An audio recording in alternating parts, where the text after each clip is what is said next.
অনেকে বিয়ের ছবি বাঁধায় রাখে, বাঁধায়া ঘরে ঝুলায় রাখে। স্মৃতি, নেতা নেত্রীর ছবি অনেকে টাঙিয়ে রাখে, আছে না নাই?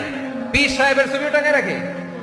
না না, এগুলো করবেন না। ঘরের মধ্যে পিয়ানো রাখে, পিয়ানো, বাঁশি রাখে, বাঁশি, গিটার, হারমোনিয়াম, একতারা, দোতারা, সেতারা, এগুলো রাখা যাবে?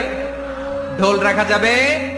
স্মৃতি যদি রাখতে হয়, বিয়ের ছবি কিংবা ফ্যামিলি গ্রুপ ছবি হতে পারে, আব্বা আম্মা ভাই বোন মিলে আমাদের মতো করে আমাদের পরিসরে আমরা একটা ছবি তুললাম, এই ছবি অ্যালবামের মধ্যে তালাবদ্ধ করে রাখতে হবে, ঠিক কিনা?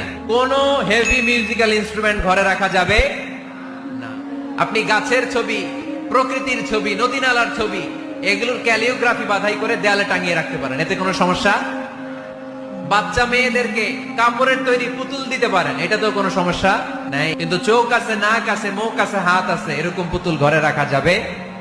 অনেকে বিয়ের ছবি বাঁধায় রাখে, বাঁধায়া ঘরে ঝুলায় রাখে। স্মৃতি, নেতা নেত্রীর ছবি অনেকে টাঙিয়ে রাখে, আছে না নাই? পীর সাহেবের ছবিও টাঙিয়ে রাখে। না না, এগুলো করবেন না। ঘরের মধ্যে পিয়ানো রাখে, পিয়ানো, বাঁশি রাখে, বাঁশি, গিটার, হারমোনিয়াম, একতারা, দোতারা, সেতারা, এগুলো রাখা যাবে? ঢোল রাখা যাবে?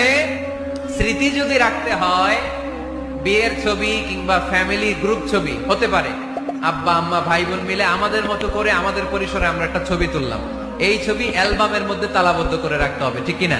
কোনো হেভি মিউজিক্যাল ইনস্ট্রুমেন্ট ঘরে রাখা যাবে না। আপনি গাছের ছবি, প্রকৃতির ছবি, নদী নালার ছবি, এগুলোর ক্যালিওগ্রাফি বাধাই করে দেয়ালে টাঙিয়ে রাখতে পারেন, এতে কোনো সমস্যা। বাচ্চা মেয়েদেরকে কাপড়ের তৈরি পুতুল দিতে পারেন, এটা তো কোনো সমস্যা নাই। কিন্তু চোখ আছে, নাক আছে, মুখ আছে, হাত আছে, এরকম পুতুল ঘরে রাখা যাবে